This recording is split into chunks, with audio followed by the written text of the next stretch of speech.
Welcome back to MKE Gadgets. Quite often people say, where do my projects come from? Well, some of my projects are shop infrastructure, like my last one I did, where I made a cyclone for my dust collecting system. And sometimes they're fix-it jobs, and sometimes they just walk through the door. And that's the case on this. A friend of a friend has a scroll saw that's been custom made many years ago, and the man who made it passed on. And a part broke, and he asked me if I could fix it. So let's take this apart. So we unscrew this. And this part here has been welded and broke a couple times. And he wanted to know if I could make a new one. And I said, sure, but without all these holes in there. The holes are probably added to make the part lighter, because the part will rotate back and forth. But it's also a weak part. So the first thing I did is I took out some paper and pencil and I measured the parts. And then I took that to Fusion 360 and I made a model of just this part here. I printed this out and I laid it over there, and all the holes lined up really good. So I said, okay. And I put this part on here, and you kind of can't tell if the holes line up because of the resolution of my 3D printer. So then I machined a part off of that CAD model, and it took me 2 tries, and this part fits perfectly. This part is made out of aluminum just because I had a lot of aluminum. So then I 3D printed the whole part just so I could double check my measurements and hole locations. And it gives me something to feel and touch. So now I looked at my scrap bin, and this is steel. This diameter here is 3/4 and this is like 1 inch. So I have to make this barrel part out of that. And I'll have just enough to make one. Now this flat part, I went into my bin, and I don't know what this is from. Some kind of bracket, and it's been laser cut and bent. It's a pretty nice bracket. I have enough steel here that I could cut out 2 of these if need be. First thing I want to do with my saw is cut a flat piece out of here. And then after that, we're going to go to Bridgeport Mill, drill the hole locations, and then mill. So let's go to the saw first. With the bracket held securely in my vise, I'm going to make 2 cuts and free this piece here.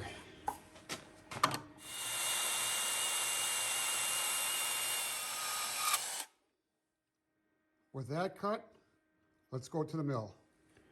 So here we are at the mill, and this is my piece of stock I'm going to use, and here's my test piece. And I traced around there, so I got enough stock on there. Put it in the jaws. With the part in the jaws here real nice and tight, we're going to center drill and then drill and tap.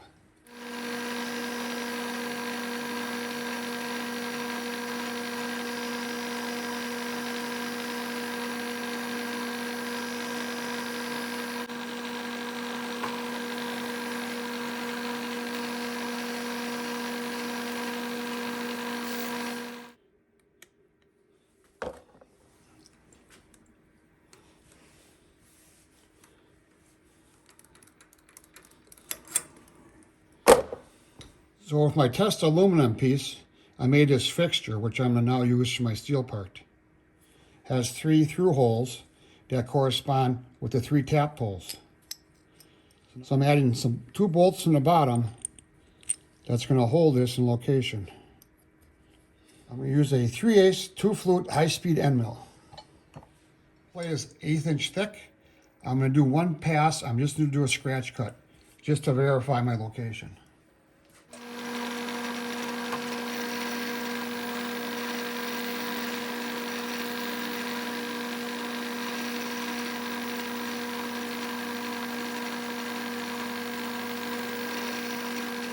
The aluminum sample piece, and that looks perfect. A couple passes will be done.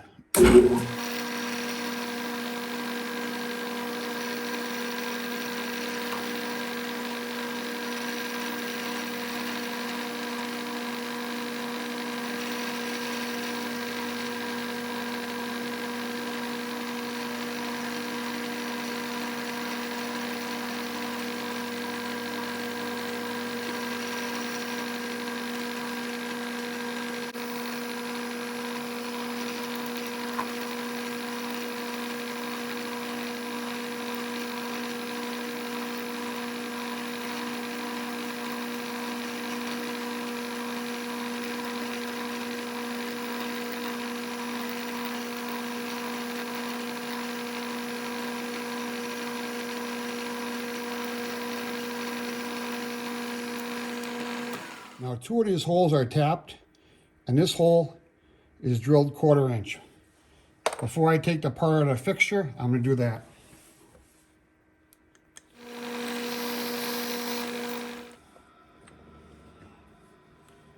You can see the part here.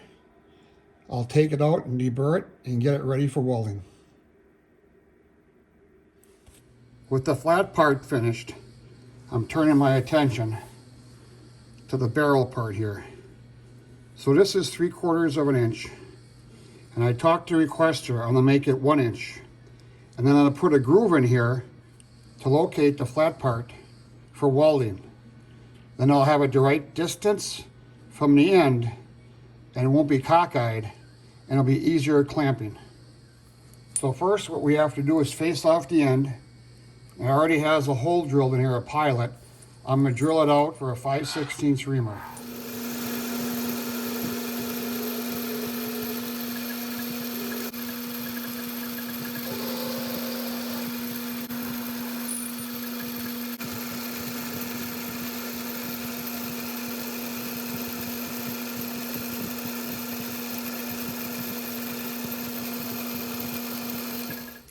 So I'm putting a groove in 200 thousandths from the end of the part.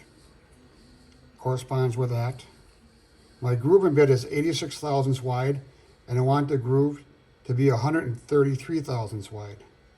So I'll plunge in, down to 3/4 inch, move over towards the chuck, 46 thousandths, and then try it again. If all goes well, this will give me a groove 3/4 inch in diameter and 133 thousandths wide, and this will just slide in there.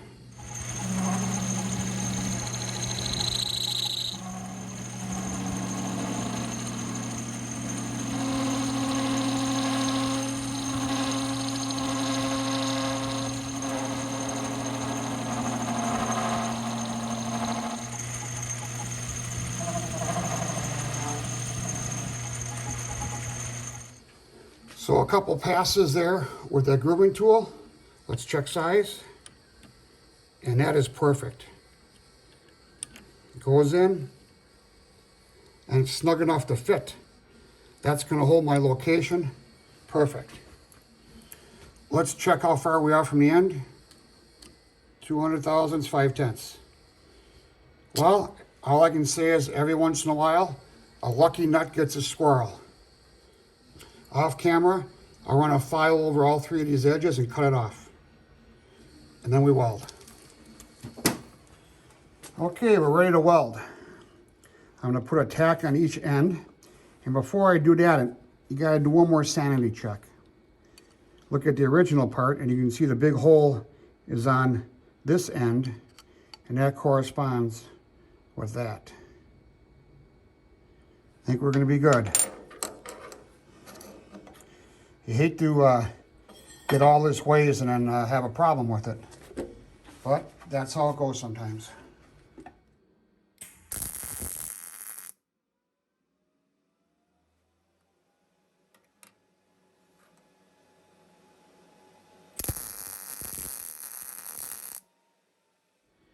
I got 2 nice tacks in there.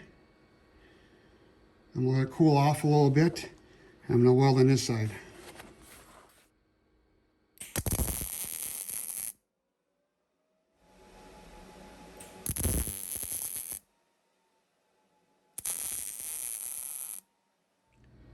We can see we're a little over 100 degrees. Yeah, it's warm. We'll flip this clamp around.